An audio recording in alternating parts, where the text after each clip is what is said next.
یہ جو گفتگو ہے یہ بنیادی طور پر بیٹیوں کے لیے ہے۔ ہر معاشرے کا ایک سماجی نظام دوسرے معاشرے سے مختلف ہوتا ہے۔ ہمارے معاشرے کے اندر ابھی بھی middle class, lower middle class families میں اینڈ لوور بھی جب بچیوں کی شادی ہوتی ہے تو ان کے لیے یہ بہت ہی عجیب قسم کا تجربہ ہوتا ہے کہ اچانک ایک لڑکی جو گھر میں ایک کنزرویٹو ماحول میں رہی اور یہ کہا گیا کہ بھئی جب گھر سے باہر جاؤ تو تمہارا پراپر لباس ہونا چاہیے، دوپٹہ تمہارے سر سے نیچے نہیں اترنا چاہیے، دودھ والا آیا ہے تو تم نے نہیں جانا، بھائی نے دودھ لینے جانا ہے، اور اس کو سنبھال کے رکھا جاتا ہے۔ اور خاص طور پہ ان کا ایکسپوئر جو ہے وہ خاص طور پہ وہ بچیاں جو کہیں جاب نہیں کرتی یا زیادہ پڑھی لکھی نہیں ہیں تو ان کا تو ایکسپوئر بہت کم اور مردوں کے ساتھ ہوتا ہے۔ تو اچانک جب اس کو ہم شادی کر کے ایک اور گھر میں بھیج دیتے ہیں تو ایک دم اس کے لیے ایک بہت بڑا چیلنج سامنے آتا ہے سڈنلی۔ اچھا، پھر یہ کہ ہمارے گھروں کے اندر کوئی ایسا نظام نہیں ہے جس میں باقاعدہ ان بچیوں کی تربیت کی جائے کہ جب وہ ایک نئے گھر میں جائیں گی تو انہیں وہاں کیا کرنا پڑے گا، اور جس کی وجہ سے بعض اوقات بڑے پرابلم ہو جاتے ہیں۔ اور اگر تو گھر کے اندر اس کی ماں اور ان کے یعنی والدین ان کے ریلیشن شپ بہت سٹرونگ ہو اور گھر میں اس نے یہ ماحول دیکھا ہو کہ کیسے اس کی امی جو ہے وہ گھر کے تمام ریلیشن شپ کو سنبھال کے اس نے رکھا ہوا ہے، تو وہ بچی کی ایک آٹومیٹک رول ماڈلنگ سے تربیت ہو جاتی ہے، اور وہ عموماً اپنے نئے گھر میں جا کر وہ جو اس نے امپلیسٹ نالج یعنی جو اس نے ایک خاموشی کے ساتھ سیکھا ہوا ہوتا ہے علم اپنی ماں کے رویے کی وجہ سے، وہ آگے جا کے اس کے اوپر عمل کرنا شروع ہو جاتی ہے اور چیزوں کو سنبھال لیتی ہے۔ ادروائز جب وہ وہاں جاتی ہے تو اس کو بہت بڑے چیلنجز کا سامنا کرنا پڑتا ہے، اور بہت جلدی یہ دیکھا گیا ہے کہ ساس اور بہو کے درمیان ایک کانفلکٹ ڈیولپ ہو جاتا ہے، ایک ریلیشن شپ کے اندر تناؤ پیدا ہو جاتا ہے۔ پھر یہ ہے کہ وہ جو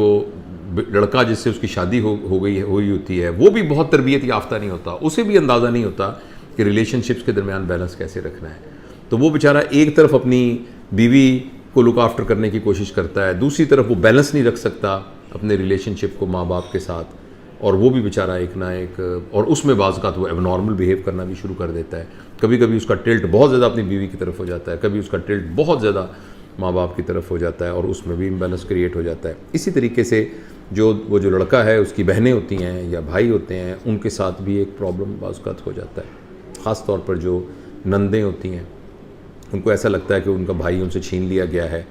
اور وہ سم ہاؤ اپنی پہلی پری کنڈیشننگ کی وجہ سے یہ محسوس کرنے لگ جاتی ہیں کہ بھائی اب وہ نہیں رہا جو وہ پہلے بھائی تھا، اور وہ پرابلم کریٹ ہونا شروع ہو جاتے ہیں۔ اور خاص طور پر اگر گھر میں پہلے بہویں موجود ہوں اور وہ کمبائن فیملی ہو تو اس میں پھر بہت سارے مسائل پیدا ہو جاتے ہیں۔ تو اس سلسلے میں مجھے ابھی بہت سارے دوستوں نے کہا کہ اس موضوع پر کوئی اپنے خیالات کا اظہار کریں اور کچھ بتائیں، تو میں یہ سمجھتا ہوں کہ ہمیں نا اپنی بچیوں کی تربیت کرنی چاہیے، ان کو بتانا چاہیے، اور ان کی تربیت کا مطلب یہ ہے کہ ان کو ایک اعلیٰ اخلاق سکھائے جائیں، اور ان کو یہ بتایا جائے کہ ہماری سوسائٹی میں ابھی بھی چاہے آپ جتنے مرضی وہ کہنا چاہیے کہ انڈیپینڈنٹ ہو جائیں، جتنی زیادہ آپ جو ہیں نان کنزرویٹو سٹانس میں آ جائیں، ابھی بھی لیکن عافیت اور سکھ اور سکون اسی بات میں ہے کہ ہم بنیادی طور پر اپنی انڈیپینڈنٹ لائف گزارنے کی بجائے ہم اپنے رشتوں کو سنبھال کے ان کو ساتھ رکھ کر اپنی زندگی کو گزاریں۔ تو جتنی گھر کے اندر رشتوں کو سنبھالا جائے گا اتنی زیادہ وہ ایک سکسیسفل لائف ہوگی اور پیسفل لائف ہوگی اور بلیسفل لائف ہوگی۔ لہٰذا میں تو وہ باتیں جو میں اپنی بیٹی کو میں نے بتائی ہیں، اور میری اور بیٹیاں جو میری بھتیجیاں بانجیاں ان سب کو میں بتاتا ہوں،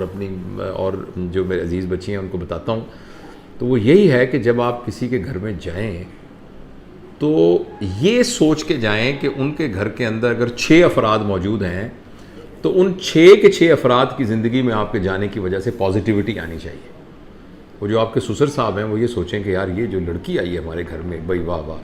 یہ تو بھائی بہت کمال کی تربیت یافتہ لڑکی آئی ہے۔ وہ ساس سوچے کہ یہ جو ہے نا یہ تو اتنی اچھی لڑکی ہے، دیکھو یہ کتنی زبردست لڑکی ہے اور کتنی اچھی با اخلاق ہے۔ اسی طرح جو اس کی نندیں ہیں، جو اس کے دیور ہیں، وہ سارے یہ ان کو لگے کہ یہ جو شخص آ گیا ہمارے گھر میں، یہ جو پہلے ہمارے گھر میں نہیں تھا تو ہم اس کو بہت مس کرتے تھے. تو اس طریقے سے اپنے رویے کو رکھا جائے اور اس میں ایگو کو بالکل نہ لایا جائے. اچھا تھوڑی سی تھوڑی سی ایسے مزاح والی بات. تو ہماری ابھی ایک بچی کی ہوئی شادی، ہماری تھی عزیز بچی. تو میں نے کہا بیٹا جب تم جاؤ نا وہاں تو کوشش کرنا کہ جتنی جلدی ہو سکے تمہاری امی کی طرف سے دیے ہوئے جہیز کا جو سب سے قیمتی ڈنر سیٹ ہے، اس کا جو سب سے قیمتی پیالہ ہے، وہ تمہاری نند کے ہاتھ سے جتنی جلدی گر کے ٹوٹے اتنی جلدی اچھا ہے. اور جب وہ ٹوٹے تم نے فوراً کہنا کہ بھئی آپ کو چوٹ تو نہیں لگی، کہیں آپ کو آ جائیں کیا آپ کو چوٹ تو نہیں لگی؟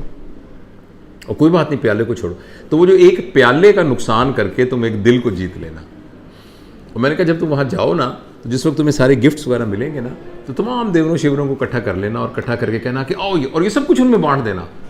پرفیوم تو استعمال کرتا رہتا ہے بندہ، پرفیوم دیور کو دے دینا، فلاں چیز اس کو دے دینا، اس کو دے دینا، اس کو دے دینا. اور اگلے دن ہی جا کے نا اس طرح بیہیو کرنا جیسے نارمل اپنے گھر میں بیہیو کرتے ہیں. مثلا کچن میں جا کے تو میں نے اس سے کہا کہ تمہیں کوئی بھی ہاتھ نہیں لگانے دے گا، لیکن اگلے دن ہی تم کچن میں کہنا کہ کوئی بات نہیں، میرا اپنا گھر ہے، جیسے باقی لوگ کام کر رہے ہیں میں بھی ساتھ کام کر رہی ہوں. تو یہ چھوٹے چھوٹے جیسچرز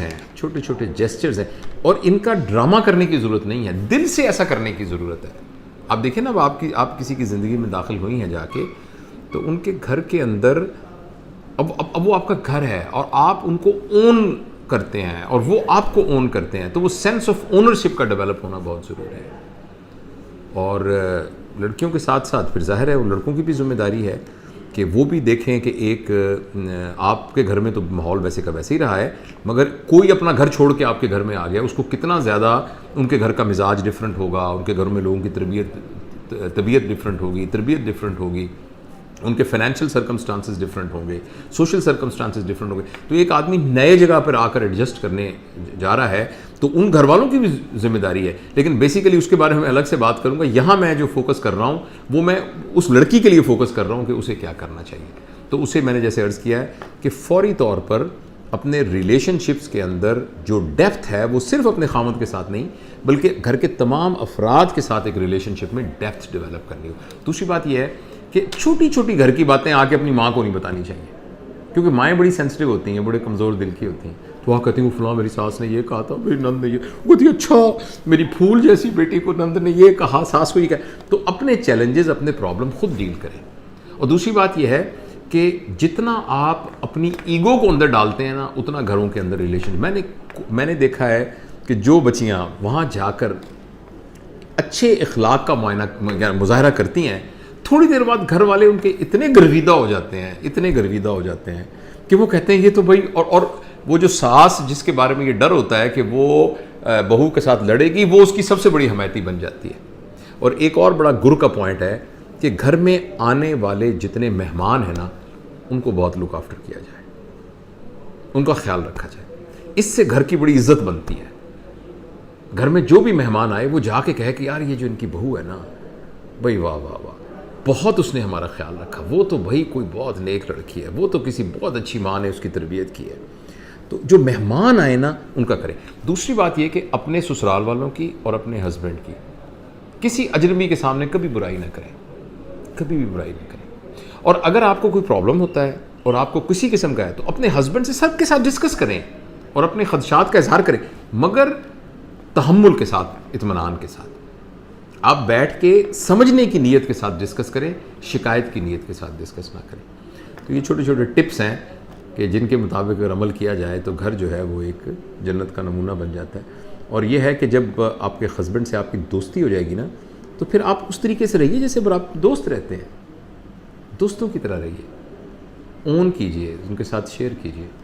تو یہ کچھ باتیں میرے ذہن میں آئی تھیں، میں نے کہا آپ لوگوں کو بتاؤں. سمجھ میں آئی آپ کو؟ عمل کرنا اس کے اوپر. Thank you.